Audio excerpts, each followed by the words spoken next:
This computer.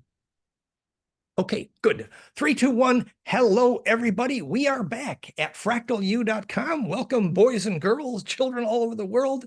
Tufan is here with us, and Terry Burns is here with us, and lots of old friends. Dan Mack is here, Jenny is here, and Patrick, and Jane from Findhorn. It's all cool. And many friends, and Dr. Shelley from Calgary, theshareablewave.com, Shelley. And Shelley is helping to test our gorgeous new super fun magic toy, piezofire.com, with some fun results reports. And that product launch is in a few weeks when Patrick finishes the audio files. And the next, when he's speaking at Fractal U here, we will be doing a major launch of piezofire.com. And so you can actually run it from the implosive harmonics of Flame and Line, Flame and Sound, or from separate audio files. So we're preparing a lovely, fun evening tonight. Terry Burns is an amazing expert on the historical nature of alchemy, John D. and Kelly. In fact, Terry knows more about Kelly and D than most anybody on planet Earth, not to mention Flamel and whatever. And this is going to be a fun talk. But Tufan, we had a few other announcements. Was that right? That's right. We need to announce the next following 2 lectures, plus the last 2 lectures, which we recently added to our program. Would you like to go ahead and announce that, or would you like me to? Well, if you got the... So next week, we are going to do our lecture with Ralph Otterpol about fine-tuning ourselves with the nature, conscious harmony with the land, start your own fieldwork of conscious perception and restoration of the living plasma lines of the land.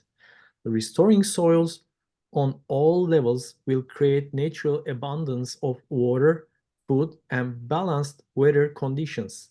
Humans and nature co-develop to their enormous potentials. Learn it, do it, alone or with friends, teach it, and raise happiness levels in your region. So we'll have fun next week. And the following week, we have Patrick Bott and Dan Winter with our major announcement, Piezo Fire, breakthroughs in biofeedback and implosion harmonic devices, new releases in flamingmind.com, now in iOS and Mac, and plasmafire.com.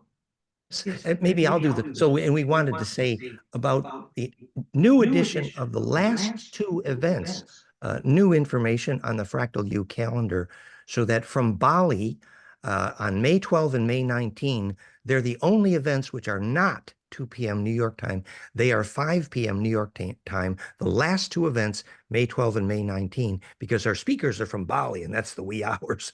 So on May 12, new Juan Schlosser and Josh Geiger are going to present the amazing $1 million new biologic architecture temple in India they're building. And remember, Juan Schlosser is the hero who pioneered measuring life force in buildings and proving the effect on seed germination. He's a specialist in bamboo architecture, amazing pictures, incredible.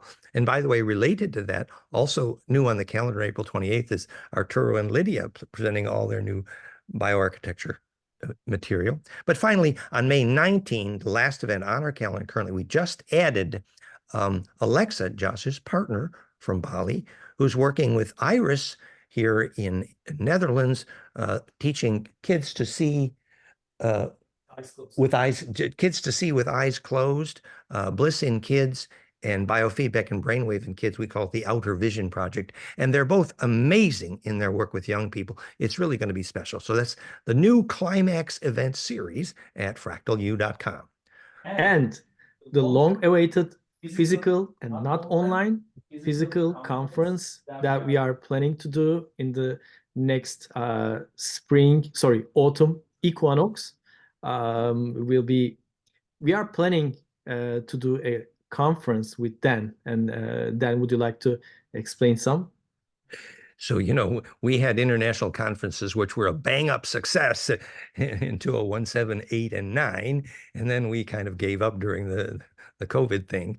And so, of course, we want to, because it's so wonderful to get together, and we had so much fun, and we've got so much new stuff and new friends. It's fabulous. And plus, Tufan has 500,000 friends on, is it Instagram? Yeah, anyway, so we're cooking up a new fun conference. We're thinking about September 20 internationally here in South France, to be announced, coming soon, lots of fun. So in case you want to play in South France in September, which is a fabulous time, we're cooking. To be continued. We'll be doing Agnihotra together. And I see that Dr. Ralph Otterpole has just joined us. He's our featured speaker, as Tufan said, is it next week. And Ralph has just completed a new book he's going to be telling us about.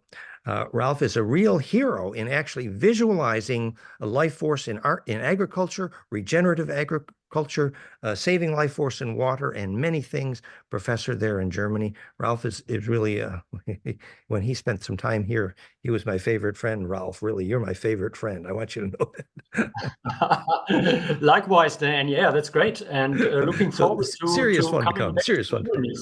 So I think maybe we're done with announcements, kind of. So now we're going to say it. Say you said it. Say you're going to say it, and then say you said it. So tonight's conversation, Teresa has really prepared. Remember, Teresa is a university professor of English and history. So she's a pro. Careful, guys. She is a serious pro and knows her history.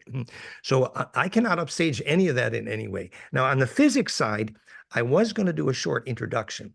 But first, I want to say why I love doing these things with Teresa specifically. Here's my reason, you guys.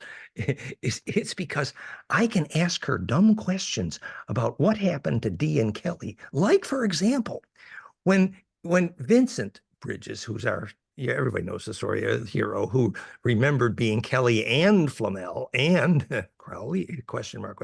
Anywho, so he says that when Kelly was in the tower, I think in Most, kind of dying because King Rudolph decided, if you ain't making gold for me.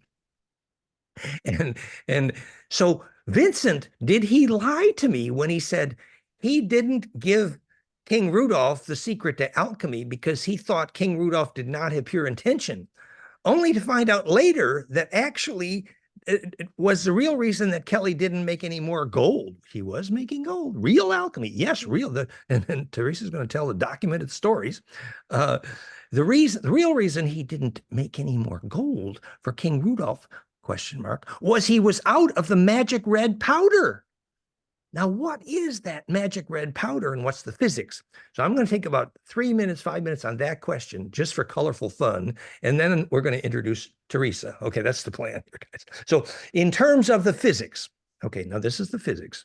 This is our excuse to talk about physics for 5 minutes only, promise. So what was the red powder? Well, theoretically, Vincent said, and I'd love to be corrected, but that the several hundred years during documented Muslim history, who was called the Mad Caliph, who went mad, presumably because he was eating the Philosopher's Stone, as they did tend to do in those days, the history purportedly, according to Vincent, documents that about 1/3 the mass, the weight of the Kaaba stone, remember, this is a glass meteorite infused with the vapor, molten gold vapor. Remember, when a glass meteorite comes through the atmosphere, the only thing that survives the heat is the platinum group metals, gold, palladium, platinum. And they become vaporized into the glass and form a sponge geometry of nanobubbles in the glass, whose silicon content, David Hudson supposedly proved, cannot be discriminated from gold. The point being that when you have implosive nanobubbles of vaporized gold, not unlike implosive nanobubbles of hydrogen, they are phase conjugate negentropy implosive. And what that means is that nanobubble foam inside the glass meteorite makes what's called a phase conjugate dielectric, meaning a supercapacitor, meaning perfected charge distribution efficiency. Now, what is the physics of alchemy? The physics of alchemy is, alchem. L means the phase shift transition from transverse to longitudinal to make the L. For example, what you must do if you would like to lucid dream or survive death. You must be an L, which is one who can produce coherent longitudinal, we believe, the meaning of L. So the transition from transverse to longitudinal. Hem, the original name for Egypt, the place of the blackness, or black soil, blue-black soil, or the blue-black blood of the Enki line, the Black Pharaohs. So alchemy as a term literally means a phase shift into access to the black hole, which means obviously non-destructive charge compression, charge implosion, in my language, charge collapse, the principle being, I believe, PlanckFire.com. So what needs to happen, remember, this hot mercury, one of the source materials you can start with, about 1 electron different than the atom of gold. What makes that difference is the ability, just like an ice skater pulling in her hands, increasing the rate of spin without getting dizzy or falling over. And the ability to not get dizzy when the ice skater pulls in her hands is the same as the Sufi proving to his master that he has pure intention because he can spin without dizziness, which is the physics of gravity, and that's another conversation. So the ability of that electron shell to non-destructively implode, collapse, is the trick, obviously. Now, there's a famous guy, his Joe Champion is his name. He wrote, well, not equations, he wrote a formula to predict the exact temperature for those isotope transitions. And that's how physicists talk about this. To transition the isotope is the charge collapse, the ability to move the charge between shells non-destructively. So when the charge collapses between electron shells and becomes more centripetal, there is literally the possibility of a transmutation event. And to catalyze that charge collapse, we now have a set of equations for both the critical temperature and the critical frequency for every commercially valuable isotope transition in the atomic table. And we've, a lot of our people are deep into this physics of what you call alchemy. But what was the red powder then? Now, Vincent said, you take a little bit of that red powder, about the size of a grain of rice, and you pop it into this very hot mercury. And by the way, this was done in a particular kind of cup. I think there was a phonon element as well. But so he's got this size of the grain of rice of this, what we call a philosopher's stone. It's actually super dielectric. And under the right conditions, and there was a wetting agent, and this is the sort of secret sauce. What was the wetting agent that enabled the phase conjugate dielectric, the red powder, to dissolve into the mercury, to propagate and distribute, and thus distribute a charge distribution enabled capacitance called the philosopher's stone? Remember, the super dielectric that Nostradamus put on his mirror to call ancestors, which is the same way the Olmec used the obsidian mirror. It was the same phase conjugate coating. The purpose of the super dielectric, just like the shungite in the new piezo fire, super capacitive charge distribution, a lens for implosive capacitance. Same function as the shungite, actually, super dielectric. Anyway, so that super dielectric, the philosopher's stone, the magic sauce, enabled the capacitance, the charge field, to become perfectly distributed. And perfected distribution, obviously, is the physics of all collapse, all implosion. It's the name of heaven, et cetera. So you can do a whole thesis about, for example, if a capacitor has high enough a dielectric, it is by definition a zero-point energy device. And we're not going to go there right now. I'm just saying that if you understand a little bit about the physics of how the philosopher's stone is a supercapacitor, which is this permissive environment in which charge can be distributed.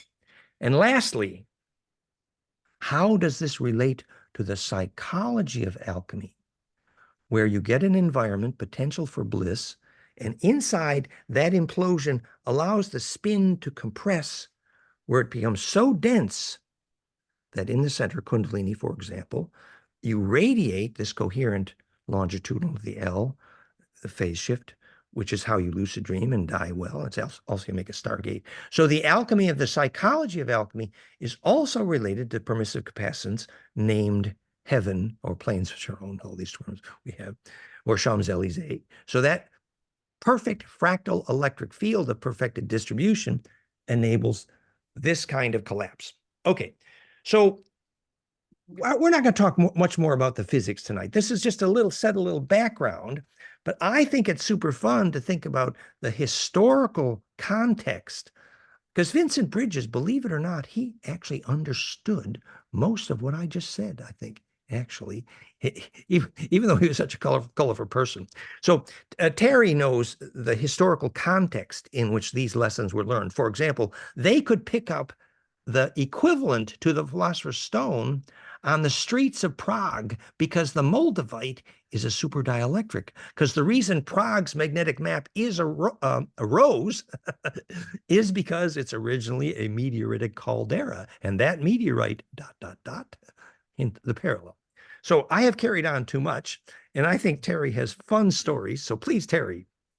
Okay, well, I guess I have fun stories, but I don't know much about the physics. So as I asked you last week, you're going to have to carry the physics part of this, or Dan Mack can, because what I have to tell you about historical texts may, in fact, be quite boring by comparison, which isn't to scare people off here. I do want to say something about the red powder, though.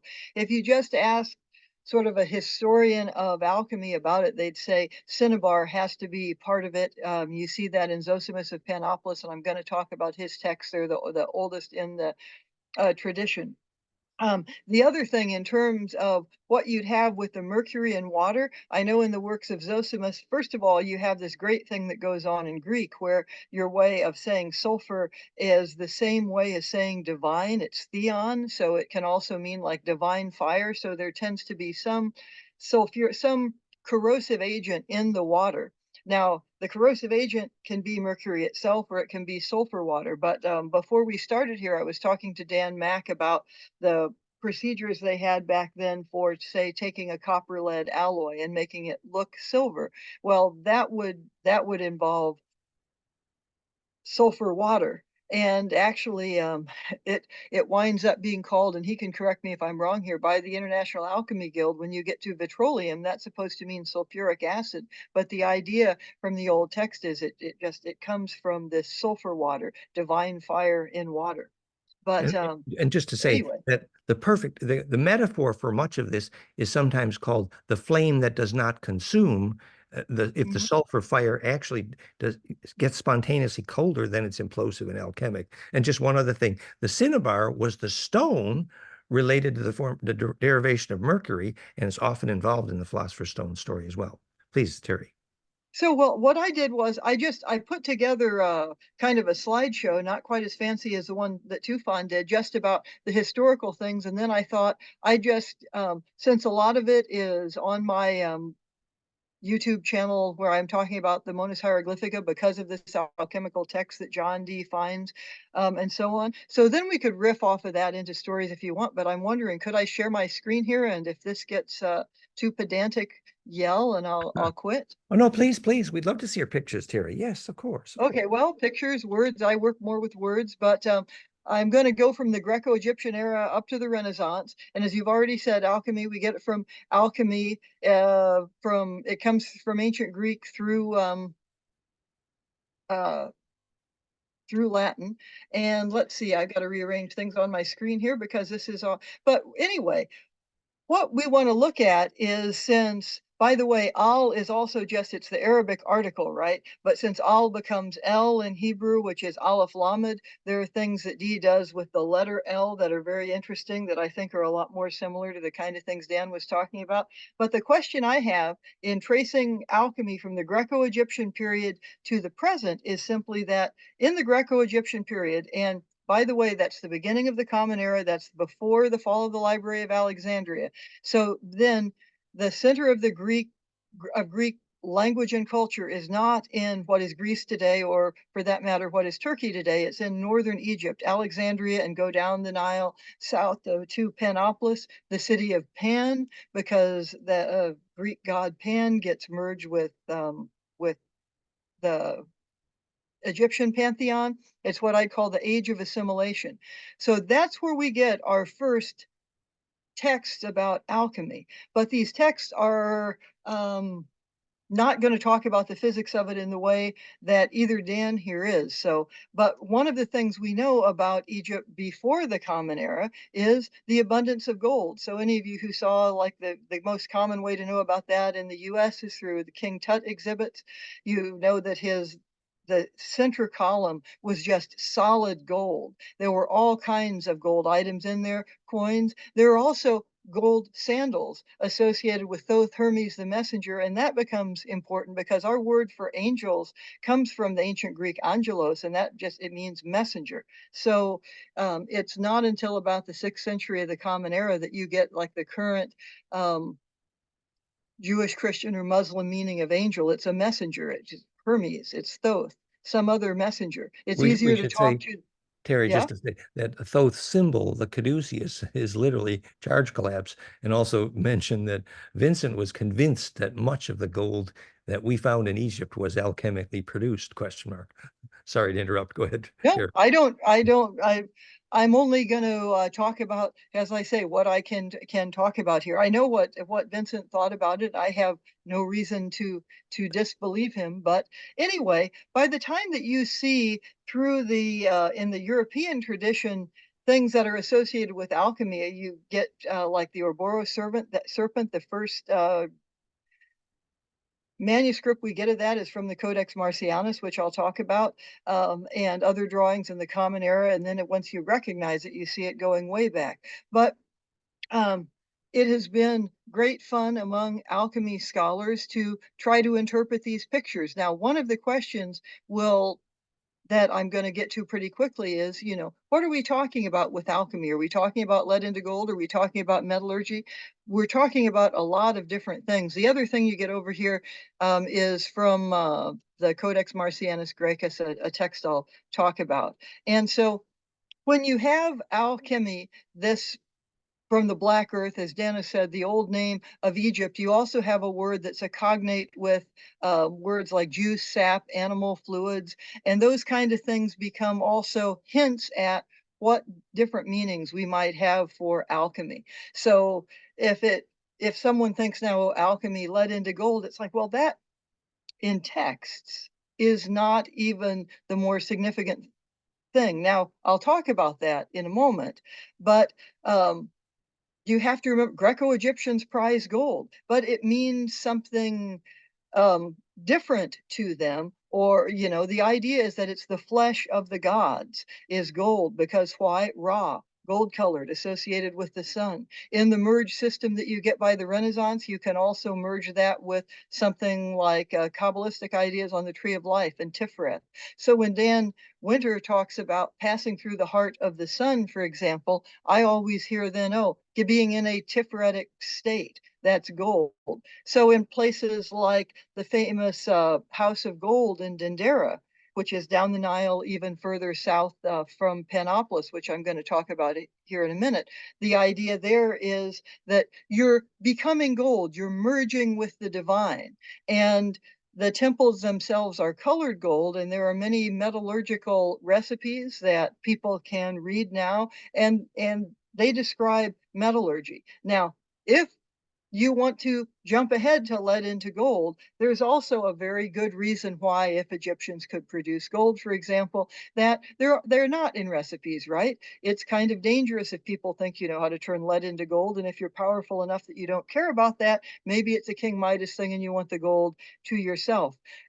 Some very traditional scholars have suggested that the reason that you get alchemical text in the beginning of the Common Era, or a little bit before that with the Ptolemies, is the Ptolemies were not Egyptian pharaohs. Ethnically, they were Greek. So some of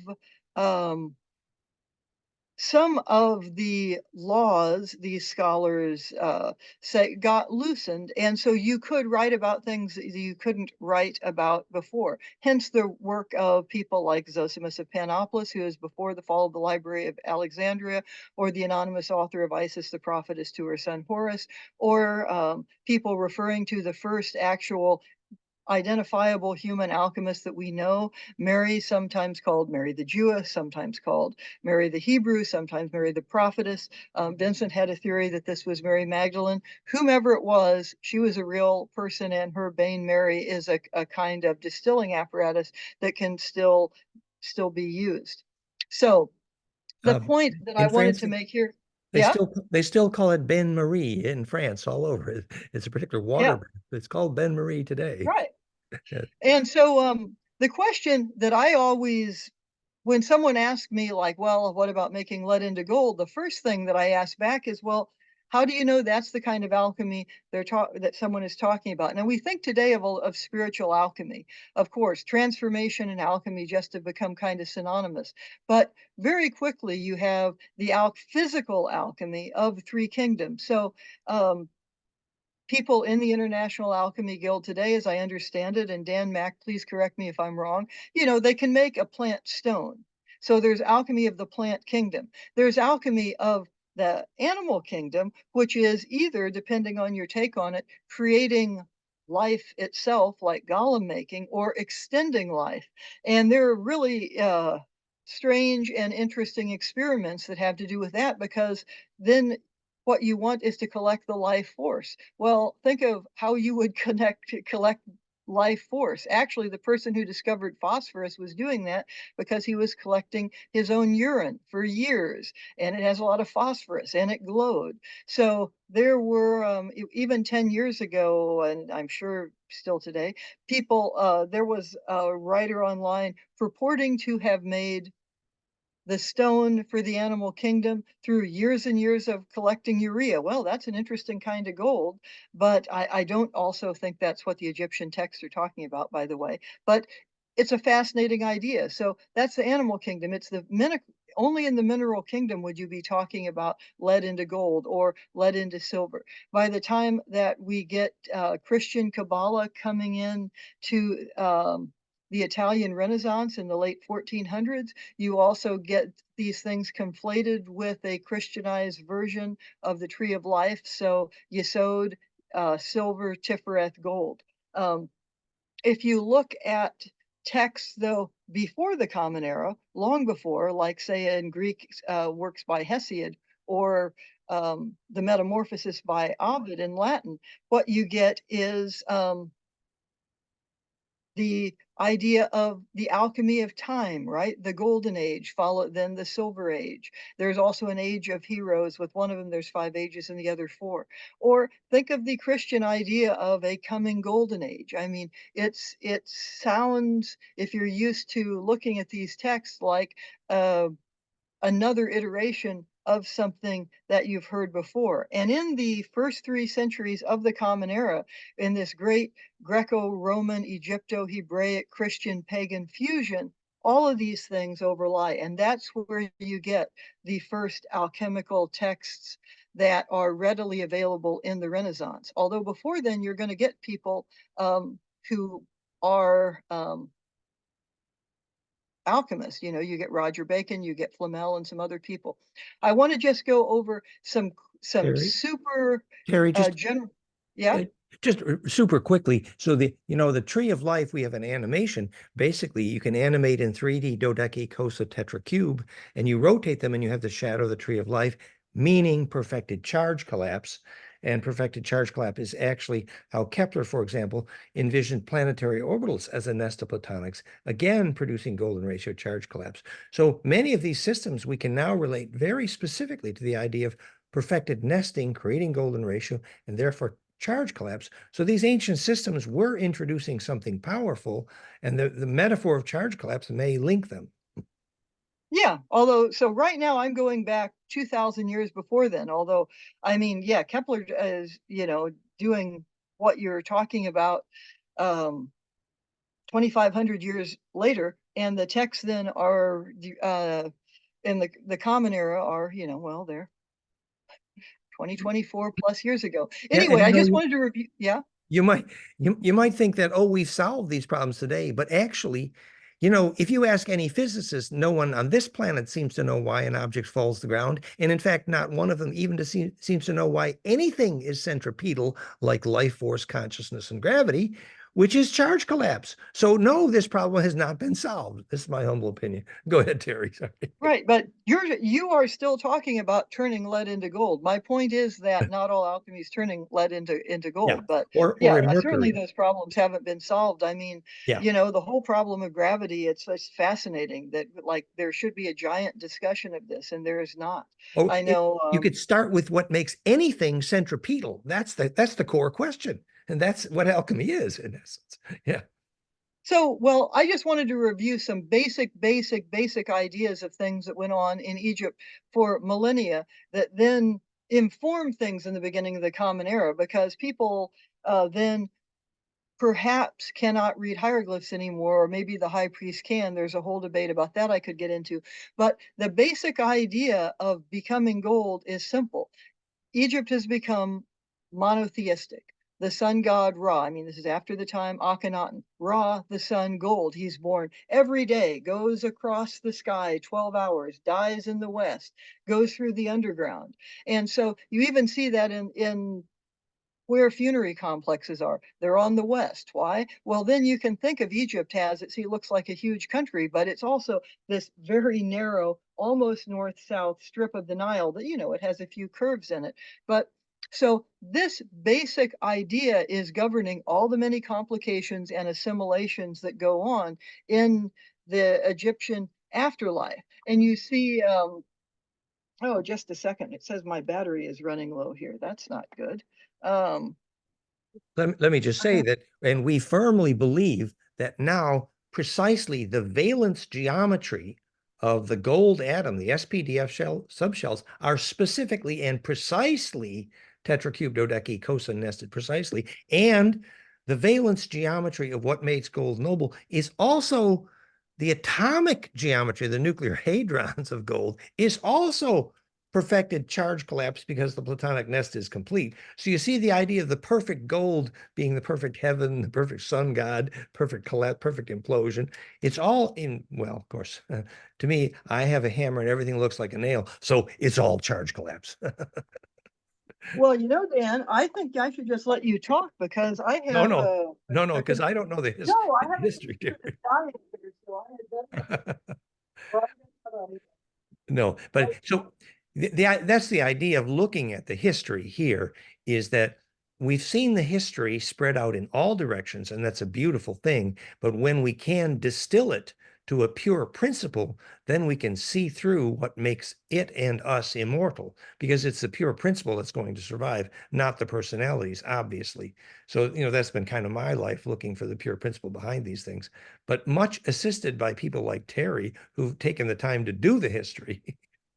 Well, thanks. Well, I tell you what, if you lose me here, suddenly my computer battery is dying here, and I apologize for that, but it's dying. Do you have a power thing there, Terry? Oh dear, we've well, while we're waiting for Terry, I just wanted to say another piece of this puzzle that we're hoping that Terry is going to come back and talk about is where this impinged on the continuity of memory between lifetimes. So that our friend Vincent Bridges, as many of you know, we believed him when he said he had the continuous memory of lifetimes from Flamel to Kelly, actually to Crowley. And both Terry and I learned much about the physics of, for example, the Ophanim Enochian angel calls personally from Vincent. And it was Vincent's partner, Darlene, who actually drew the original graphics where we saw that the letters of Ophanim Enochian, the angel calls, which were used supposedly to make the movie Stargate. Because remember, if you take the spiral on the torus, self-organizing, and you index the symmetry using the tetracube, the 7 arrows, those shadows are Hebrew and Sanskrit. But Vincent illustrated to us the superset of that, and you can see this at goldenmean.info/Ophanim. which was what Kelly and Dee were working on at the time, how to call the angels. Remember, angels are a name for interstellar plasma intelligences. Michael Sarium calls them macrobes, and he didn't trust John Dee. Well, you can't blame him. It's complicated. But anyway, the point was that interstellar plasma intelligences have an alphabet, which is how their bodies are assembled by plasma donut symmetries. And the plasma donut symmetries specifically, and again, we don't have the pictures in front of us right now, but goldenmean.info/ophanum, the superset of tetracubic Hebrew Sanskrit is the hypercube symmetry, which is you take the same set of spirals and now you nest those vortex angles into a hypercube, which I believe is related to dodecaecosa, even though Vincent drew the hypercube more as cube octa.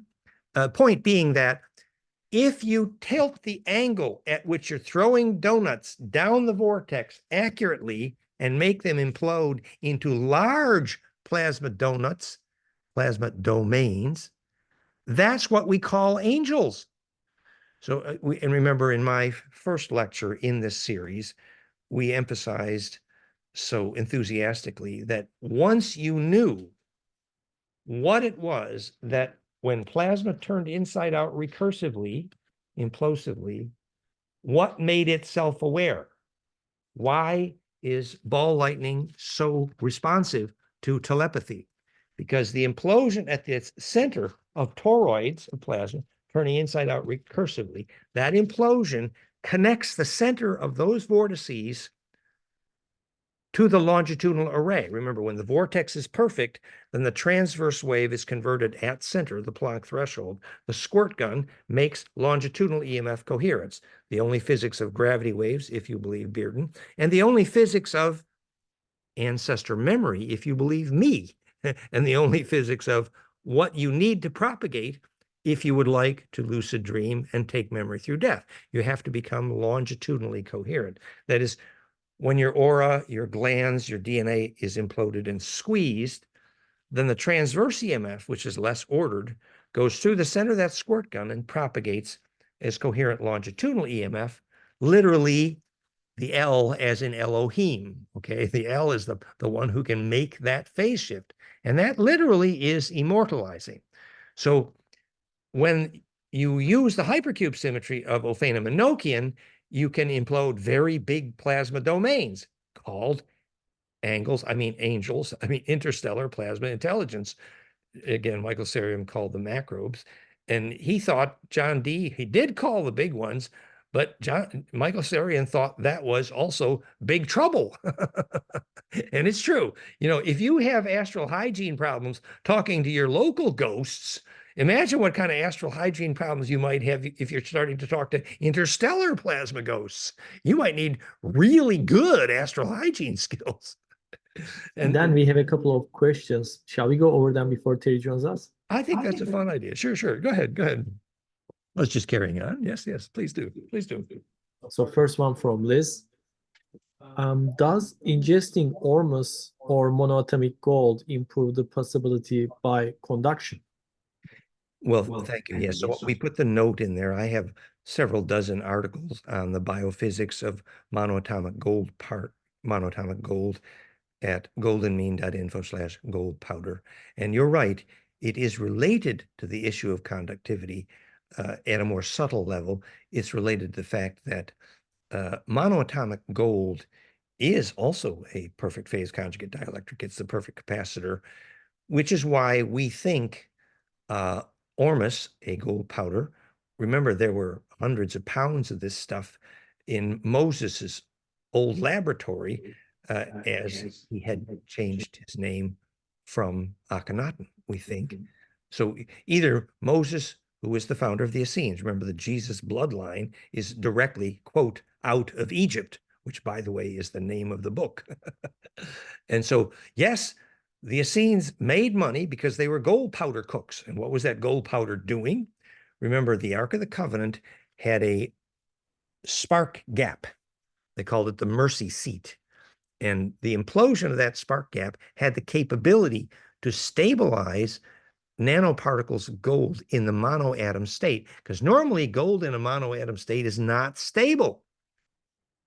However, if you use that spark gap, very much related to the carbon arc, that was the beginning of all of Tesla's magic, the spark gap on the Ark of the Covenant. Originally, remember, the Ark of the Covenant was an implosive capacitor used by the Syrians to non-destructively contain the nukes, which the Anunnaki required because there were such klutzes to be able to get through the Van Allen belt. They required nukes. So the Ark of the Covenant made the plague of Azoth, which was radioactive poisoning, basically. And also, because it was implosive capacitor, it had gold on the outside, super dielectric acacia wood, golden ratio, implosive capacitor, centripetal, which is the definition of how you contain radioactivity. If you're not as stupid as our nuclear engineers, you know how to contain radioactivity non-destructively with implosive capacitance. Orgone being a crude name for an example. But anywho, so that spark was used to stabilize gold, and so they made the gold powder. Now, to propagate that, it has been interpreted, the Ark of the Covenant was called the transportable one with the tanks. There was a special, I don't know if it was a blue-black, but there's a special, it's called a shaggy algae, which was specifically an algae trained to eat the nano gold, and the byproduct made that gold soluble, which is how it became soluble in blood. And you had to bake the sulfur out after the algae, and that's why they called it show bread, because they literally had to bake the bread, literally the manna from heaven, which later became called Holy Communion. And it was served not just in the round white wafer Holy Communion, but it was also served in a pine cone shape, which is what the gold statuary in the chateau distributes, because that is a full service City of the Dead. You had to have gold powder if you were a full service City of the Dead. So Ben, sorry, Terry just joined us. Oh, good. Terry's back. So to finish the thought, though, so the gold powder, then your eyes turn blue and you live forever, but oops, read the fine print, you might lose your soul. The issue was that if actually Thoth taught about this, he said that the consumption of the gold powder could literally fractionate the soul and attention span due to a kind of addiction unless the right psychological exercises were used. And in fact, those who consume some of the very dangerous David Hudson ormus, we saw a fractionation of attention, which is related to some of the issues around microhydrin, actually. Because if your attention is imploding and you eat all that spin and you can't inhabit that tornado and steer it, there is a fractionation of attention, literally reduced attention span.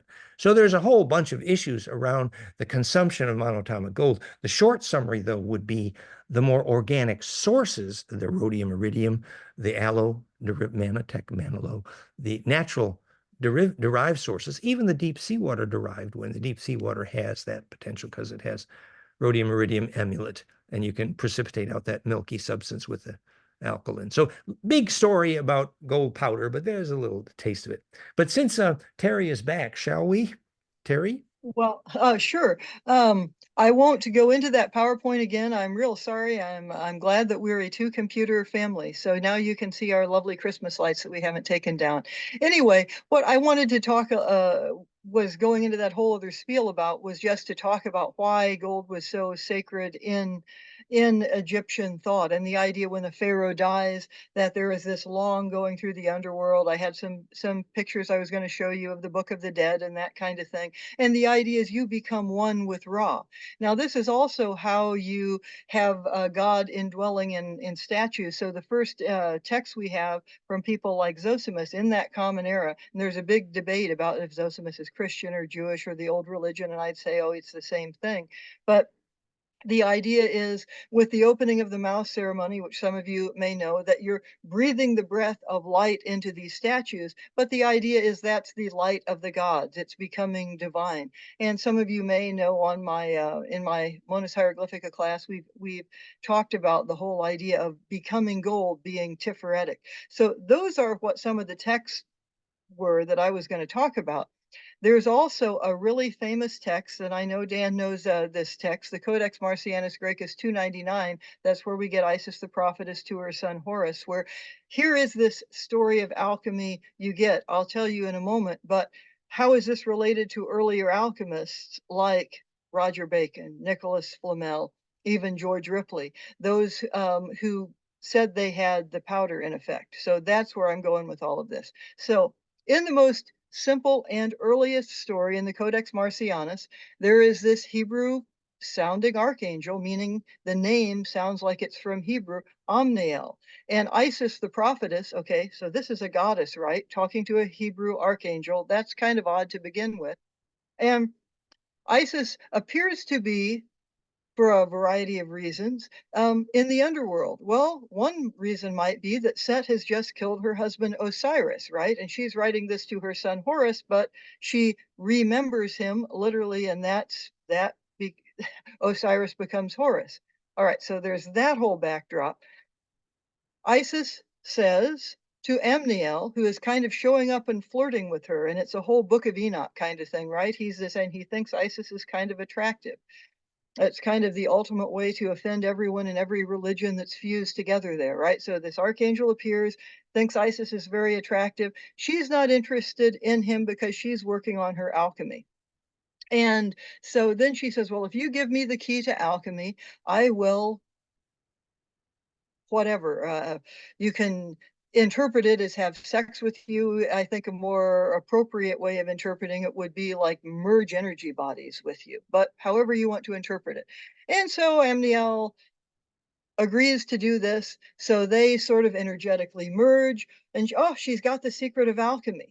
And then she's telling it to her son Horus. Well, I would say the subtext of this, although many scholars don't agree with me, fine, but is, well, she's realized the secret of life. This is how she brings her son Horus to life, which is what she does in myth, right? So that alchemical secret from which we get the famous quotes like nature rejoices in nature, and only a lion can make a lion. I guess only a goddess can make a god like Horus, but it's the secret of life. It's not the secret of gold. So this finishes, and then there are a bunch of metallurgical recipes follow that you can use to gold plate things. I also had wanted to show you how the House of Gold in Dendera is, which is south of Panopolis, the in Greco-Egyptian Egypt, the city absolutely the most associated with alchemy.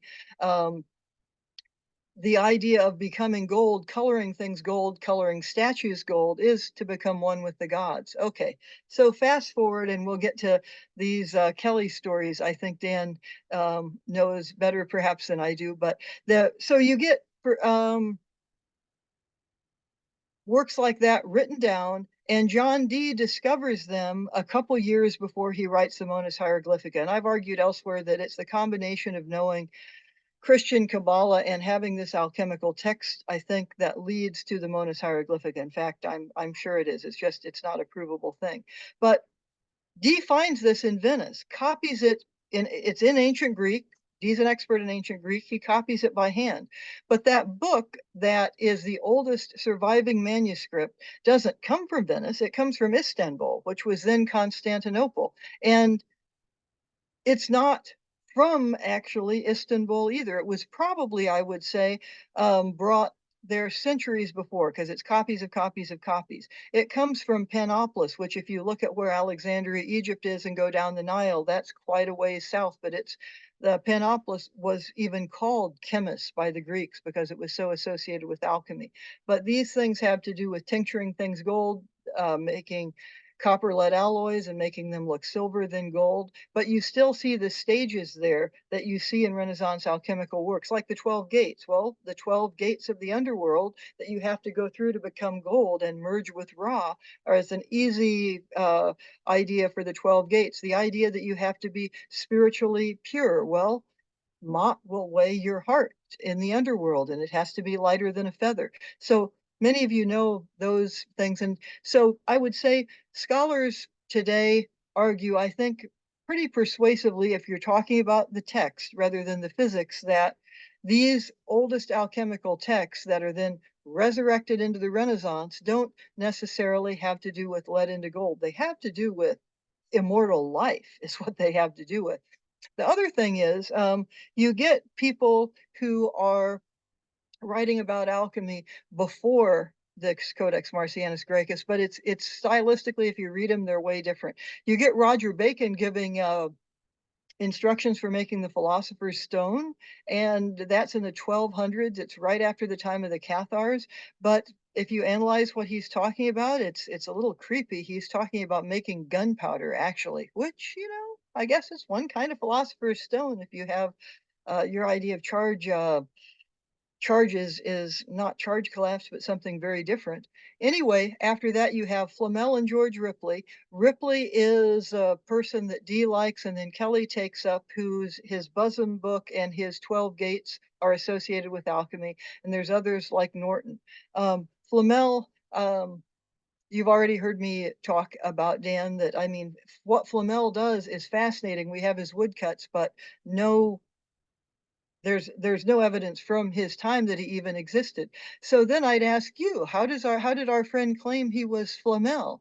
Actually, Vincent was the one that told me when he knew I was researching Flamel. He said, well, you're not going to like what you find. So Vincent also knew that there weren't texts in his own time. What I think is that it's very interesting to look at how that was sort of leaked into the Western mystery tradition.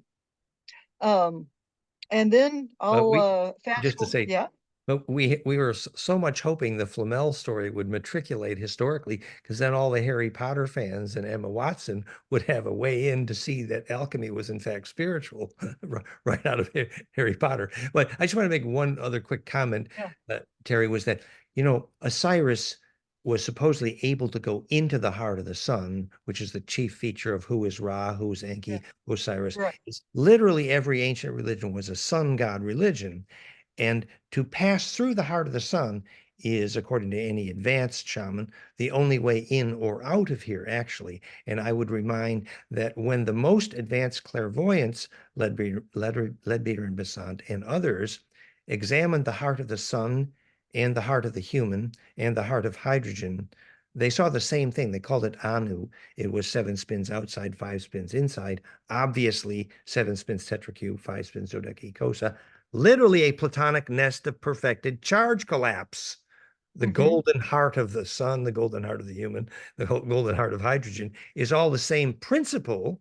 And then if you can inhabit perfected charge collapse, which is to say, gain inertia during collapse, heart of gold, not growing old. So the pure principle here seems to be able to inhabit that lightning of that pure implosion. And any shaman that goes through the heart of the sun, and it's obviously an eyeball, cool and not hot at all, and does not come back dizzy, has passed the test. And otherwise, you're not a sun god, actually. So there's an alchemic lesson there anyway. Please, Terry. Well, no, and these ideas, what I was is they match perfectly the things you've talked about with going through the heart of the sun. I would say they match that, from my limited understanding, better than how you would change isotopes and change lead into gold. I mean, I think they're different kinds of alchemy. Could be wrong. I'm not a physicist and don't pretend to be. But you know, the other thing, since we had talked about Vincent also talked about how you do that with using shapes. And one of the things that you have to deal with in ancient and all the way through the Renaissance alchemical text is the 5 elements, the 4, and then the hidden 5th that is spirit, ether, associated with the dodecahedron. So the way that scholars, and very good scholars, have explained this is quite unsatisfactory. I won't name names and go into it, but it's the idea that you make the circle round, which is something George Ripley has a wheel, and so you turn it and 90 degrees, 90 degrees, 90 degrees, you're back where you started, and you've done this with a square, you're making the circle round, and the idea is because of like the hot or moist characteristics associated with this particular element, you lose one, you gain another, you go 90 degrees. It's like you can't, I mean, my understanding of science is strong enough that it's like, that ain't going to work. Okay. So if that's what Ripley is doing, that's a cover for something else. So what Vincent was saying when we were talking about this, make the circle round.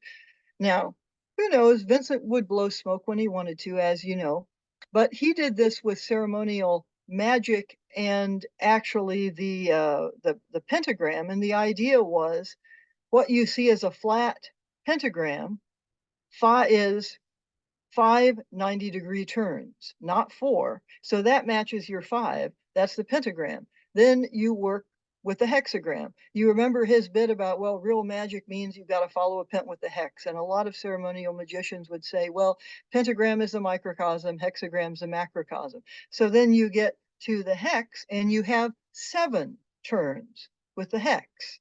So that was his formula in terms of ceremonial magic for getting you to Tifereth on the beginning of the Briatic. So you can take the great tree of life and divide it into 4 worlds. The lowest world is only associated with the bottom Sephira, which is Malkuth. This is condensing a lot into a short space, I'm sorry, but Malkuth is the physical world. After that, you have the Yetziratic and then the Briatic. Well, this was his formula to get you right at this place that is the overlap of Tifereth in the Yetziratic and Malkuth of the Briatic. So that seems to correspond to what you're saying about 5-7, at least. He thought it did, and I always thought I'd have many more years to talk to him about it. So there's that anyway. Do you want me to jump into your friend Edward Kelly? Yes, but just to say, remember that fundamentally, geometrically, the tetracube with the hex shadow, there's that particular 32-degree tilt in the Star Mother that then you spin that tetra and you blink 5 times and you have pentodeca, and that's for the first time you've made golden ratio. So literally 5 spins and 7 spins. So that relates to the very ancient argument we had with Vincent for his whole life about whether the ultimate form of the hypercube was the dodeca. And that isn't really the important question. The important question is how you superpose the next axis of spin symmetry to go to quote the next dimension, which is obviously phase conjugate and emit longitudinal. So that introduces the beautiful electrical engineering, if you look at it in that way, the only door to the next dimension. But anyway, yes, please. So to the Kelly story, is that where we're going here now? Yeah, well, the first time that you get multiple people witnessing someone change something into silver, or in other cases into gold, was with Kelly. So the question becomes, how did Kelly did that? And we know that Vincent's answer to that was, well, he had powder, he ran out of powder, he thought he was going to be able to make the powder again and couldn't. That actually doesn't sound like an implausible story to me. So then the question would be, where did Kelly get the powder? Now, Vincent also thought that at that time, that Kelly, to make anyone to believe him, would have had to have come up with a huge amount of gold. Well, I don't think for somebody, it would appear that just from the things in Dee and Kelly's conversations with angels, the so-called Enochian work, right? There's ample evidence that Kelly is incredibly clairvoyant. So if you're clairvoyant, what is something else you can do well? Dowsing. I live here in the lead country of Southwest Wisconsin, where there are plenty of dowsers. People dowse for water, you dowse for metals. In Bohemia, one of the things that had happened right before Dee and Kelly got there was really the first Protestant Reformation. I mean, the one with Luther is far more famous, but there was the Hussite rebellion, and it was brutally put down. And as part of that, churches were sacked. If you know the story in England of Henry VIII when he broke with the church, well, you have something kind of similar but not as famous that went on in Bohemia then. So a lot of the church's gold is out in the countryside. So Kelly could easily have come up with gold by dowsing for it. I mean, somebody who is that clairvoyant, would people have done that before him? Of course they would have. But there was, my take on Kelly is that it would be hard to find someone more clairvoyant than he was. For one thing, there was a reason that he and Dee needed one another. And Dee himself, it would appear from the things written down there, is pretty clairvoyant. So, okay, so having said all of that, there are ways that Kelly could have come up with using his clairvoyance and his ability to dowse with a lot of gold without making it alchemically. But if he had the powder, which is what Vincent said, then to me the question is not what did Kelly learn from, say, if he read Dee's or looked at Dee's Codex Marcianus Graecus, which I'm sure he did, even though it was in Greek and he claimed not to read Greek. I'm sure he understood the Monas Hieroglyphica. I'm sure all, but where did he get the powder from? I think that's the question. And I would submit that while most people say he got the powder from England and that's why he was able to be welcomed back to Dee and all of that, that probably that powder came either from Rhodes or from Egypt. And, you know, it's a longer thing in my, study of the biography of the life of Kelly. But I think that I think that's where he got the powder, and he never did figure out how to make it himself. But and just to say that when Vincent always began his story of Kelly in his past lives with the trauma in the Crusades, when the rabbi cursed him for being up to his waist in the blood of the Jews and the Muslims for being on the wrong side of the war, and said, "You will never forget a lifetime until the end of the Catholic Church," actually. But the point was that somehow connected him with Egypt and his continuous stories about the Kaaba stone from Egypt, which he says Peter the Hermit. That was his Mad Caliph story. Yeah, as you talked about at the beginning. Yeah. Yeah, and he said that Peter the Hermit came back and sold the first crusade based on the fact that he personally witnessed alchemy there in Egypt. And therefore, the rich people had to donate because otherwise the Muslim would take over the world because they were already doing alchemy. And that's how Peter the Hermit managed to sell the stock for the first crusade. Well, and the idea in Vincent and Jay Widener's book, which is about the cross in Hendaye in France, but it winds up having this whole history of alchemy that talks about that Isis the Prophetess to her son Horus manuscript that I mentioned and so on, was that he thought that what was going on in the Holy Land at that time before the First Crusade was, first of all, Christians, Muslims, and Jews getting along just fine. I mean, Jews were not called Jews, so you would be looking at kind of an Arabic Muslim doing, his rabbi would have been not called a rabbi. But other than that, I mean, the story makes sense that they were doing research on something. They figured out how to do something. And that the idea of the Christian members there was that they were supposed to go back to Europe and send more people down to study. And instead, you got this kind of bloodlust of, no, let's go steal the gold. Then there's the Templar treasure and the whole tragic story of the Cathars. I mean, you're pretty near there to Cathar country, but was that gold? I mean, no one can prove one way or the other, but certainly the Templars and the Cathars had some kind of gold from somewhere. They probably actually found the Ark, many people believe, and that was a key to gold making, and that's a whole other story here. But so the story of the Templars fits in here in terms of Vincent's own history and his tragic memories of South France. But another story. Well, and then there's other memories you can put in. It depends on, how far out do you want to go? I mean, I'm sure, I guess it is still some kind of controversy if a place that is now called Atlantis existed, even though Plato refers to it in two different works. I don't have particularly any problem saying it existed. And when you have people talk about their past life memories there, they're talking about incredible things done with the crystals, which it seems to me now you're back to people who clearly have technology to do something like change isotopes, change one thing into another. And so, I've heard other people make arguments, unprovable arguments, and you can't argue against them either, that would there have been some precipitating stone there that was found in Egypt? I mean, some people have argued that. I just look at old texts. We do have a class coming up on a new description of the history of Hermes in the FractalU series, which starts with Elena Denon answering the original reason Hermes Thos Ningishita, at that time called Ishka. The reason he accompanied Enki, later called Osiris, and Ea. Here on the messy Anunnaki mission was specifically to be the alchemy teacher.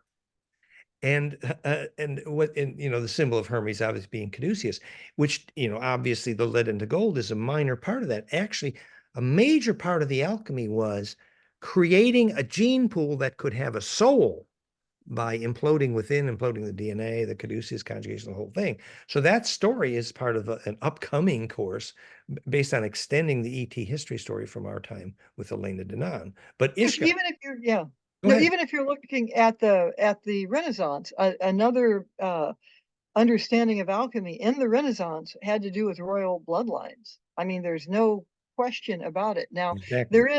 there is the little problem that everyone sort of preferred bloodline is also the one that wipes out the greatest number of people. So be careful which bloodlines you're talking about. But there's no question that it's meant that when you even in the beginning of the early modern era, that's still the same thing.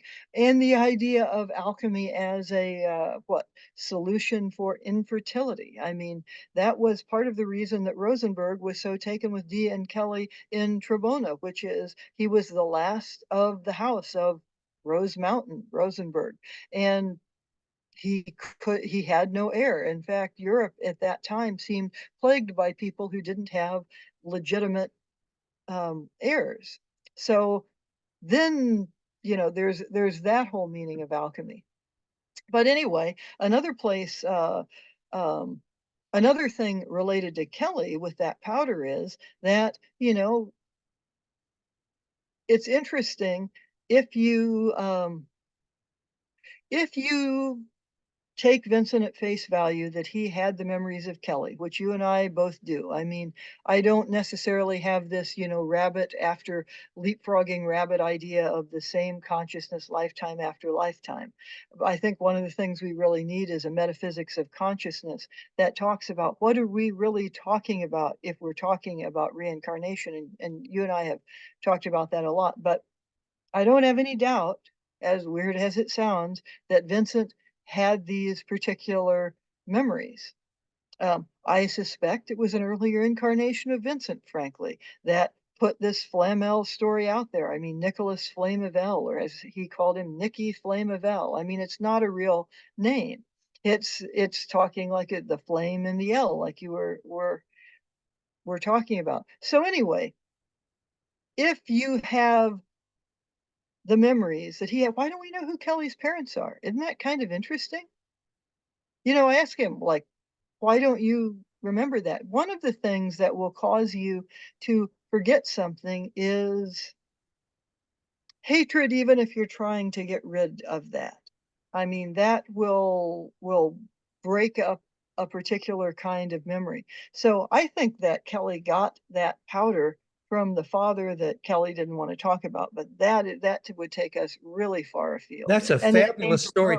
When Teresa tells that story, my jaw dropped. I love that story. The royal family of Ireland. It's amazing. Yeah, well, yeah, I'm going to write that up and put it out. But and they have found in Germany Kelly's letters from England, but the English, well, like plantation owners where they'd taken over things in Ireland, signed by them and the Irish people who would have been in the royal family saying, yes, he's part of this royal family. Okay, well then, if you figure out from that who his father was, that doesn't work. But there is a significant Irish royal character who I won't name the name here, but if you know who I'm talking about, go ahead and write your paper on it before me, because no one's going to believe my paper on it anyway. But Irish royalty, that's important. That's Tuatha De Danann, the Lord of the Gods. I mean, oh my God, Irish royalty. I mean, he was snuck out of Ireland so that the English couldn't kill him, was raised in a French court that was very permeated with alchemical ideas, then was shifted to an Italian court, then wound up getting a reputation for a great healer, then went to Rhodes, and then through a series of interesting events came back to England and agreed to become Protestant. And apparently if my story is right, agreed to utterly repudiate Kelly, who was already there, hooked up with Walsingham and that group.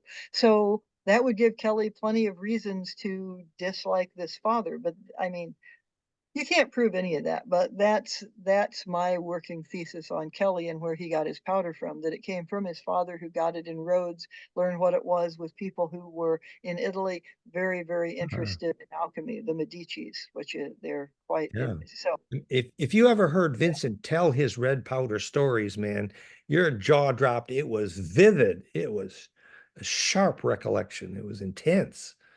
Like how the mad caliph went mad eating it, and all the philosophers ate their philosopher's stone because they thought they'd get immortal. And what does that mean? Oh, it was colorful. Well, yeah, and his mad caliph store wasn't it wasn't the red powder, it was ground up parts of the Kabbast, which I guess would have turned red. But it's also a good way to get yourself in lots of trouble talking about, since this is the most sacred stone and you can't examine the Kabbast stone, I mean, or do a physical analysis of it. It's quite not allowed. But I mean, he So explained to me the chemistry of glass meteorites in some detail, origins of the cobblestone, quote, Lucifer's eye. What made it Lucifer's eye? Hello. I mean, oh, is this colorful? So anyway, but that's about all I got for you here, Dan. I was going to talk a little bit more about that other stuff from Zosimos, but I can't. I could paraphrase it, but without the eye candy, and it's not quite as interesting. Oh, Anyway, this is so people in the audience who are not familiar with the Vincent Bridges story, we apologize. There's vincentbridges.com, and you can read Terry's books or my books or whatever. It's all there. But still, I think we've touched enough on some of the principles behind alchemy, and we had some fun. We could have more fun, but maybe we should check the questions. Is that appropriate here? Sure. The first one is, could Ra on the solar bark be Newton's rings? could you say that again? Newton. Oh, Newton's rings. Well, I don't know if I can relate to the end of that question, but Ra as sun god, remember, every ancient religion was sun god religion, because ultimately, if your aura don't get big enough to grow up and inhabit a star, you ain't interesting. I mean, you didn't get out of a small kindergarten a long way from downtown.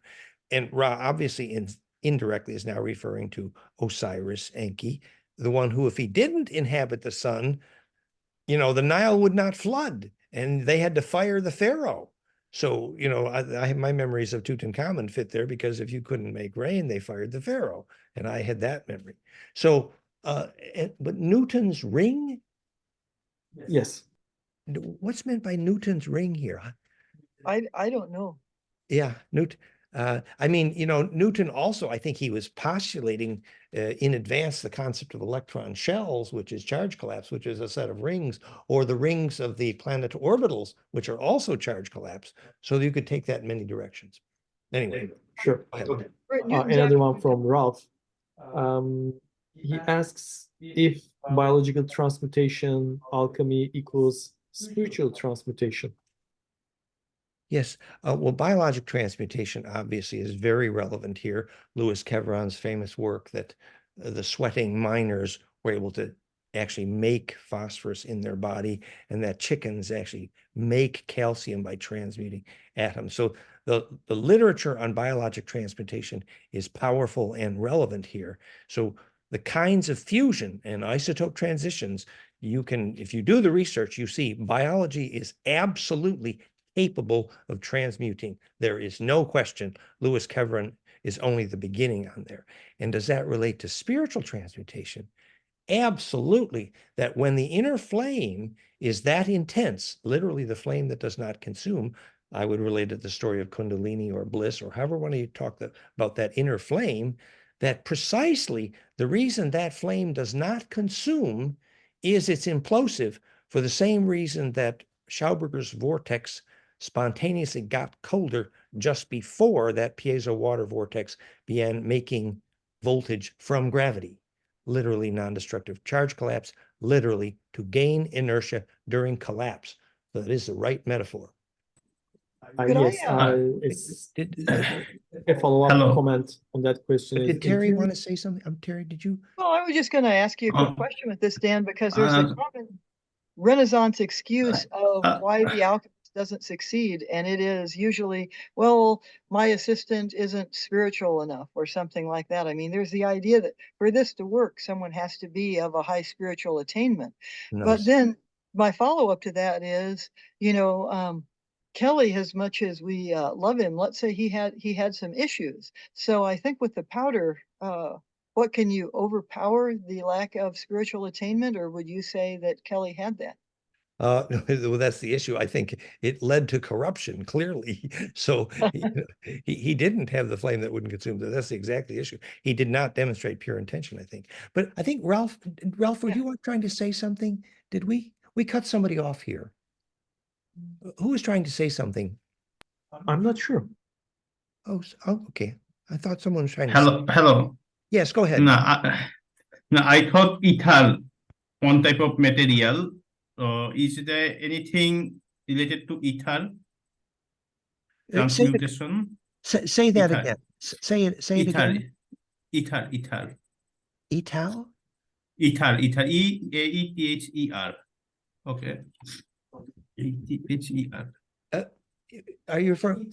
Ether. Oh, the ether. Yes. What about ether? Yes. Well, we think our view would be there is absolutely a unified field, and it is absolutely only the infinitely compressible superfluid named charge, and the circulation there about is sometimes called the ether. So the superfluid named charge, literally compression and rarefaction of charge named plus and minus charge, is the only stuff of the unified field, sometimes called ether, which propagates as a superfluid. And the wave interference geometry, when that rotates, you store the rotation, store the inertia, which is the only definition of mass. And when that rotates, you create a period of rotation, the only definition of time, that is literally relative spin rate. So ether is a name for the superfluid compressible ether in that view. And then charge collapse. Go ahead. To follow that up, if you were taking these modern ideas and projecting them back into the Renaissance, for example, at the time after you get this Christian appropriation of rabbinic Kabbalah, which then turns into Hermetic Kabbalah, I mean, you have in the Sefer Yetzirah, first of all, the ether is associated with Kether. The other elements, if you need all 5 elements to create anything in the physical world, which is the world of action, Malkuth, and then a whole little mini tree in Malkuth, you have to have ether, and you might have a parabolic mirror at the bottom, but then the idea is the other 3 elements, not, in other words, ether and not earth, but water, fire, and air, are in the Sefer Yetzirah. They're in the intervening, in the middle area there. And when they're in pure form, the minute that you get into the world of action, everything is all mixed up. You get that in Plato's Timaeus, among other places. So, but once you get everything solidifying in Malkuth, so the spiritual alchemy goes anyway, to move back up, you have to have the reflection of the divine light, which was the ether. Which is another way of saying origin of negentropy, the way back up the ladder, perhaps. But, Yeah, that's right. but let's go on to the next question then. Thank you, Terry. Thank you for your question. Sure. Next one from Leaf. I was meditating, watching my third eye plasma, and imagined nesting tori getting smaller and smaller, and I was physically shocked, like a light socket. How would you describe what happened? Oh, good. Well, getting smaller there, that when there is implosive compression of nested torus, literally a vortex in a vortex, suddenly becomes centripetal and imploding, you would feel a lightning spark at the center. Metaphor example, when you feel that lightning up your tailbone of Kundalini. So indeed, I would say one way to interpret that would be the experience of spontaneous implosive compression, which is absolutely what we're talking about here, for sure. Very interesting and encouraging dream.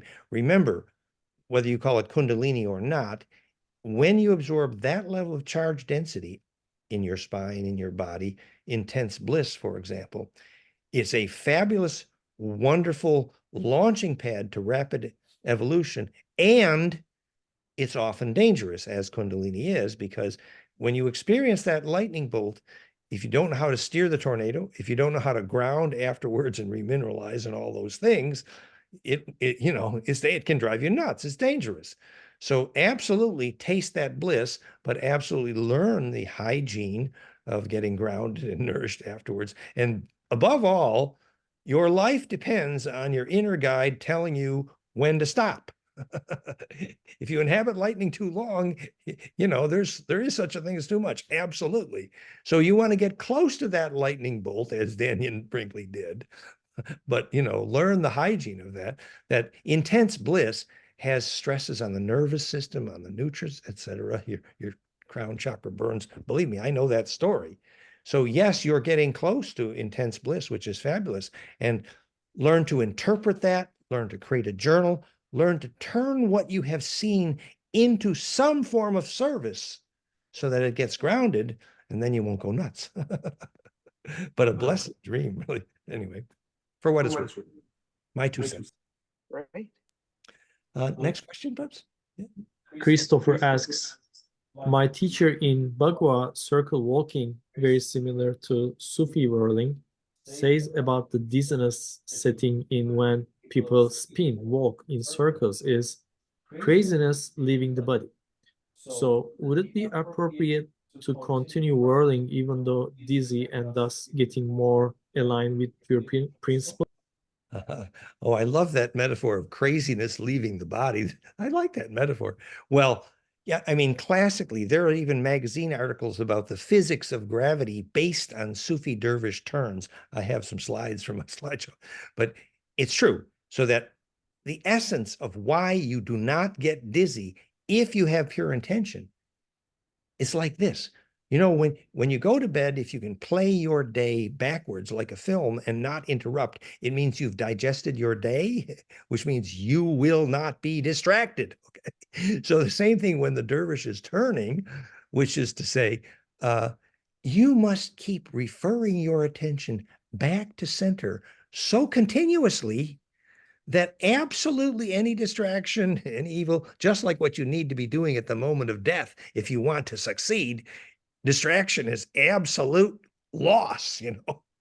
So if you can keep that focus of your attention, the idea is Shelley's website, theshareablewave.com.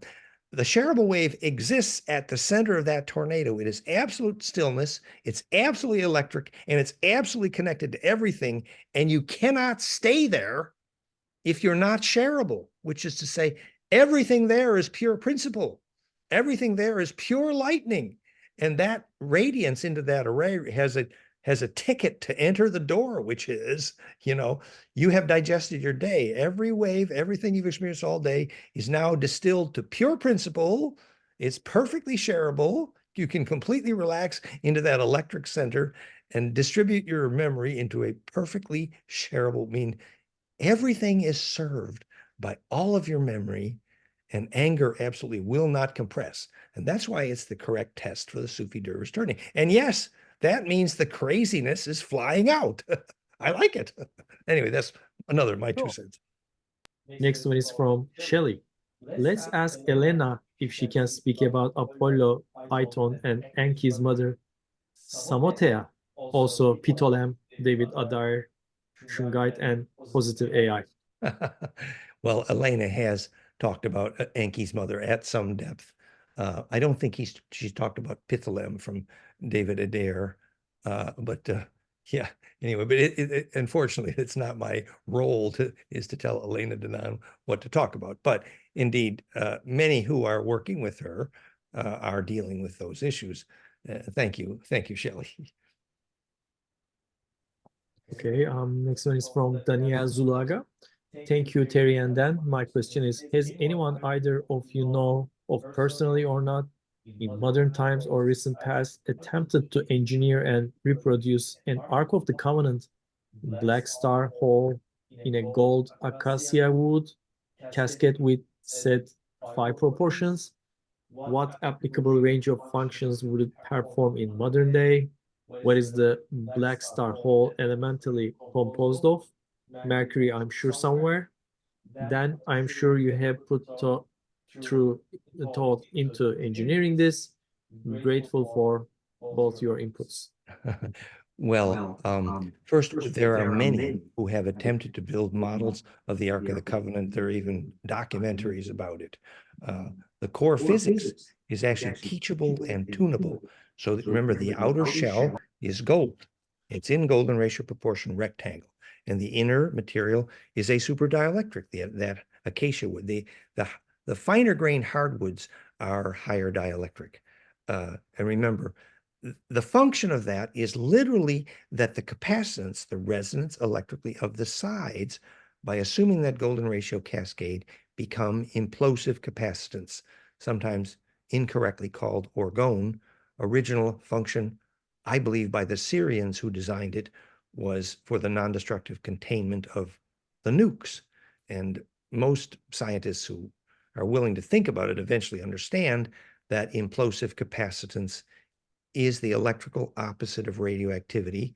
I would just say I was there in Keshe's living room when TEPCO phoned him to say, yes, the nanomaterials had reduced the radioactivity. So implosive capacitance, phase conjugate capacitance, is a container for nukes, absolutely. What the new information is, now we know how to spectrum analyze such structures and tune them and optimize that implosion, which is identical with how we teach by measurement how to create life in buildings. And the conversation upcoming with Juan Schlosser is precisely about that. When you learn to spectrum analyze a building to know which building will cause a seed or a child to grow by measurement, and thus which architect should get a paycheck, you are doing exactly what needs to be done to make the perfect Ark of the Covenant, actually. And yes, that will be a device which could stabilize gold monoatoms. It's the same physics. So implosive capacitance is another name for pure fusion. It's another name for pure alchemy, actually. So anyway, there's a lot that could be said. Did you want to say something, Terry? Or I have nothing to add. That's great. okay, okay. Was there a next question there? How are we doing? Yes, two more. Dan Mac asks, is it possible to measure or predict the speed of electron shell rotation of atoms and on the periodic table? I think physics does have an answer to that question. Generally, it is related to our harmonic of the speed of light. There's a lot of talk about slowing down light in the right kind of atoms, but most people don't realize that time is only a name for relative spin rate. And so obviously the reason time speeds up when you accelerate is if I accelerate that photon, some of that inertia of acceleration, because of translation of vorticity, some of that acceleration will be translated into accelerated spin rate, the only definition of time. So now we know a lot better than Einstein what's meant by bending spacetime. You only mean the phenomena of the acceleration of rotation during the acceleration of mass. Mass, remember, is also only defined by the inertia stored by rotation. So anyway, this bit about bending time, it is susceptible to a much more precise language once we know what time is. Fractal AF asks, if visualizing pent is implosive and visualizing hex is stabilizing, what happens when we visualize an octagram? Well, in physics, there are what's called symmetry groups. And the symmetry groups, tetra, octa, cube, cube octa, these are all subsets of cubic symmetry. If you made a cube, you've got two tetra in the middle. They're there already as a wave mechanics, and the octa in the center is there already. So the 7 spin symmetry axes of the tetra, the most symmetry of any object in the universe, the physics of the origin of heart muscle and the heart of the sun and hydrogen, the seven arrows to name the indigenous book. That's a symmetry group, tetra, octa, cube. In terms of wave mechanics, tetra, octa, cube always only is making square root of 2, which is a perfect way to prevent change or collapse, which is a perfect way to stabilize and is the opposite of implosive distribution. Whereas when you make a pent, cellulated pentodecaecosa, for example, the only possible 3D fractal, it is always pure golden ratio, pure charge collapse, pure implosion, pure distribution. And my famous architect friend, Gus Ciccacci, who introduced me to Bucky Fuller, his house was one rung of DNA, pent, hex, and a golden rectangle, which is one rung on the ladder of DNA. And that was his house. In the hex, you could have secrets. In the pent, you could have no secrets. And there's a usefulness to both. So nature uses cubic structures to stabilize and pent structures to distribute. And both have a service. Isn't that one isn't good or bad? But it's a fundamental nature of wave mechanics that tetracubic structures, because they only make square root of 2. And if you recall from the wave interference studies we did, square root of 2, literally the octave, creates maximum destructive wave interference, which means if anything tries to move, it's going to fall apart. It's literally dead. So that was Bucky's main point about cubes, actually. Whereas if you use golden ratio, it's maximum constructive wave interference, which is a perfect way to implode and distribute. So that oppositeness of function serves beautifully. If you want a snowflake to be stable, it's going to be hex. If you want DNA to implode, it's got to be pent. Nature uses them for opposite functions the same way witches do. Terry can wiggle in her nose, I think. I'm not sure. No, sorry. Okay, this one's from Oscar. Alchemy question for Dan. When doing any sort of bliss process, let's say doing yoga at a studio inside with bad lighting, etc., will you implode the poor atmospheric conditions, electro smoke, etc.?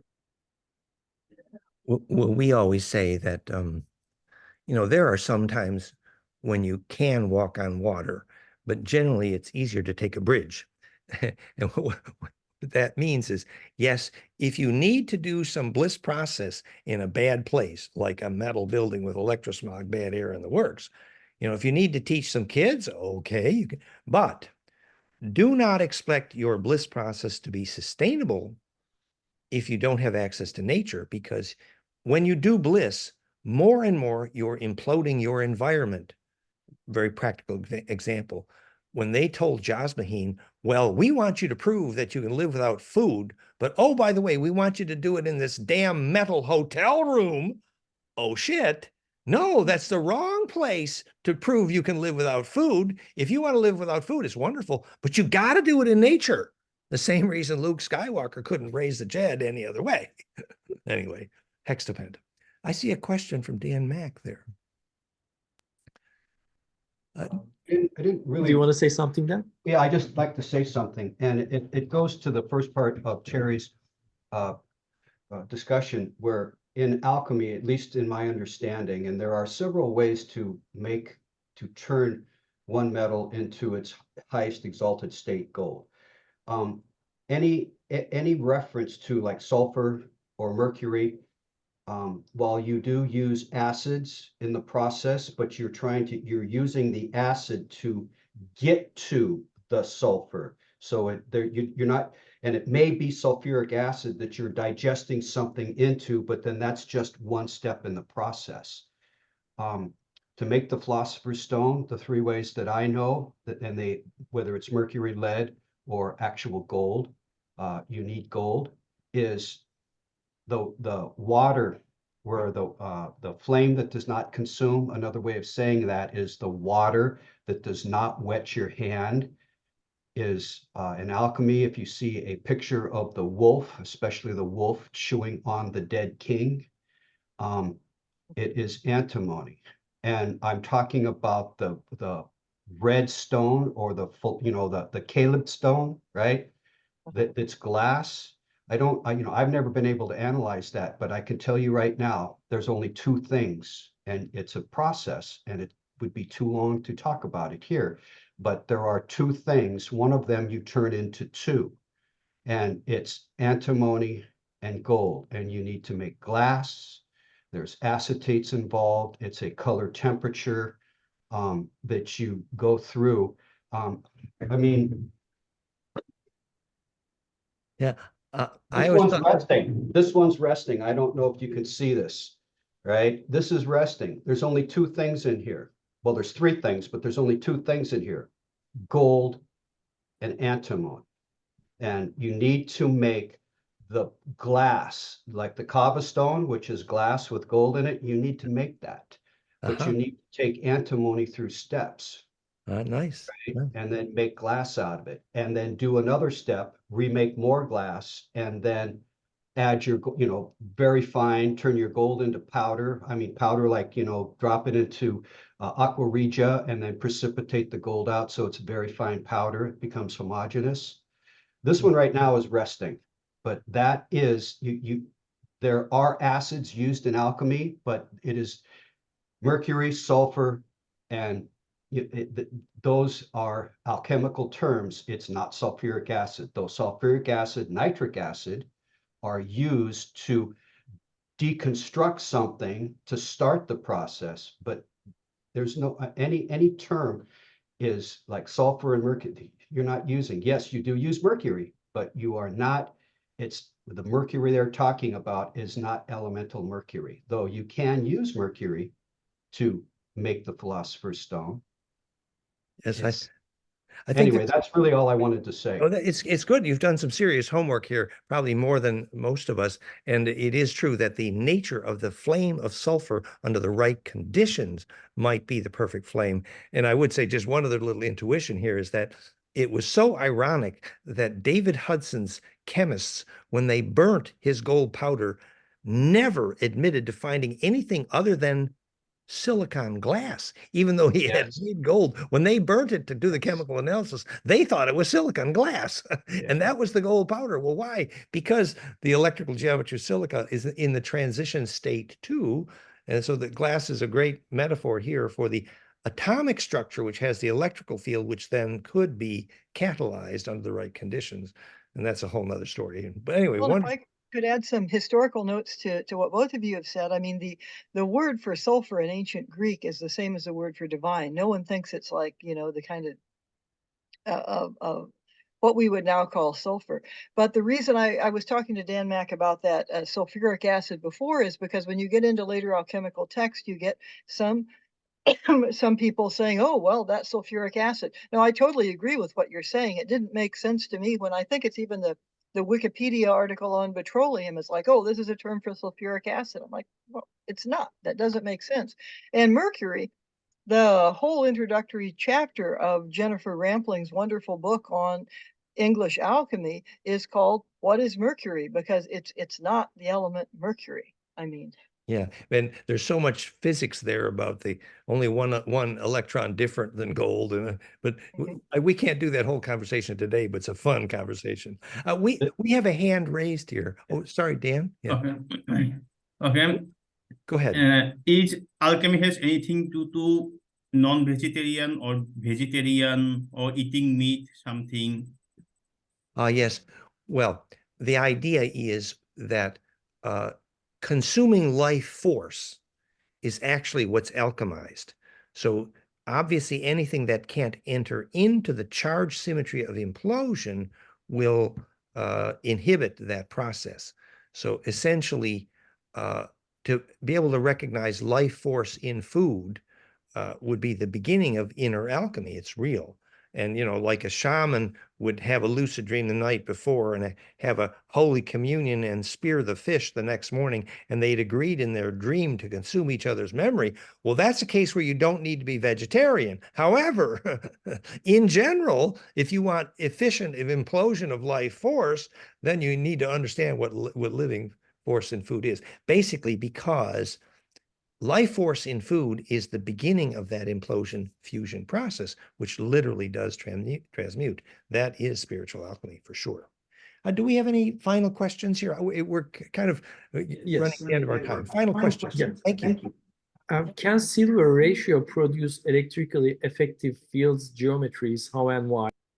Can a single Silver ratio. a silver ratio as opposed to golden ratio? Right. Yes. Well, there's lots of ways to talk about what's meant by the silver ratio.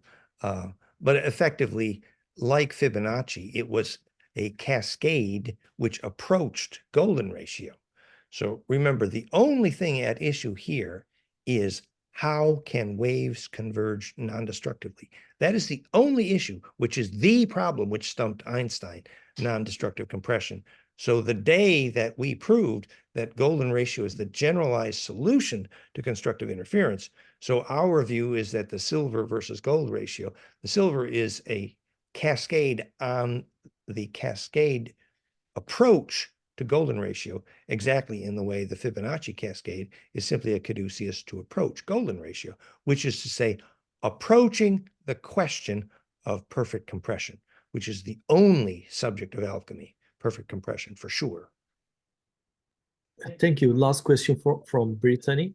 She asks, if you live near a 5G tower and sleep in a stainless netting curtain sleeping enclosure, EMF protection, will this impact the ability for implosive energy, healing, and lucid dreaming? Is it better to be protected in the enclosure while sleeping or allow the surrounding smoke to penetrate the environment and sleeping bodies? Yeah, I mean, obviously, if you're in electrosmog hell, a Faraday cage can be a little bit useful. But ultimately, what you need is the natural Schumann cascade, which is to say, where Luke Skywalker went when he raised a Jedi deep into nature. In other words, embedding in the Schumann cascade is the final solution. Temporarily, when you're living in hell, well, yes, get inside your Faraday cage, but don't expect the collective unconscious and ancestor memory and real bliss process to be sustainable inside your Faraday cage. No, isolation is not the goal. Ultimately, embedding is the goal. Now, admittedly, embedding ain't available in metal buildings in ugly cities, so you might need a temporary shelter, but your long-term goal is clearly embedding, not isolation, to the point where, all climactic bliss process is going to need the Schumann wind. Pyramids are called the Hummer for that reason. So if your environment has no contact with Schumann, ultimately that ain't sustainable. So yes, if you have to be in hell for a while, fine, duck, but please continue to look for nature. A question, can she broadcast the Schumann frequency inside her cage? Well, let me answer that this way. After Bob Beck got a little static electricity in the metal end of his Bic pen and waved it at 8 hertz in the room, and everyone in the room felt a short wave of euphoria. That wave of euphoria was short. It wasn't long. You know why? At first, when you put the pacifier suction nipple into the mouth of the baby might say, "Oh, I think there's milk," and smile. And then later, when the baby recognizes there's no milk in that nipple, that joy is not going to be sustainable. So that nipple is the shape of 8 hertz, but the milk inside is the actual phone line to the heart of Earth. And that ain't there in synthesized 8 hertz. So it's not a long-term solution. Was that a happy ever after? Yeah, just one question left. Can you discuss the black stone more, the chemistry of the black cobblestone, if you have time? Well, the Olmec also called their obsidian mirror a black stone, and even John Dee's scrying mirror, which was Aztec, we think, could have been called a black stone. And we think they were approximations of phase conjugate mirrors due to high dielectric material in the mirror, which is classic ancestor phone call, because a phase conjugate mirror provides the possibility of an interface to the longitudinal array, which is ancestor memory, we think. Now, the cobblestone, the story of that being molten glass with vaporized platinum group metal gold vapor in a sandwich foam, that came primarily from Vincent Bridges.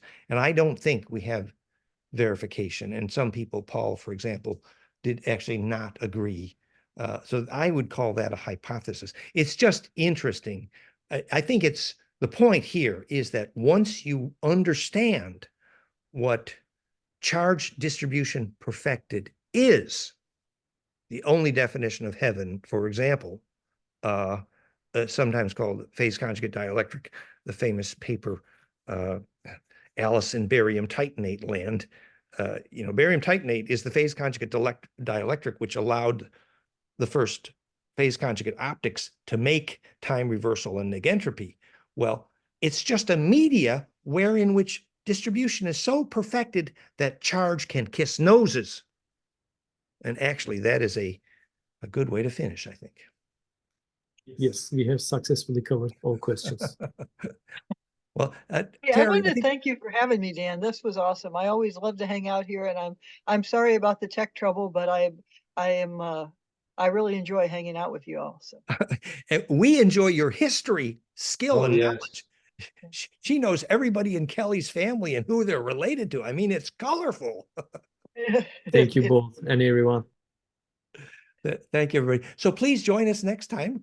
We'll be around next week, and stay in touch with us. We send love and light, and the FractalU project and all the projects we're working on are because of you. Thank you. Blessings. Bye, everyone. See you all next Thank week. you. Bye. Thank Thank you. you. Thanks, John. Bye. It's been fun. Thanks for coming, everybody. Come and play with us again. Bye-bye. Bye-bye. Bye. See you. Bye bye. See you next week. Bye. Toodles. Toodles. Bye,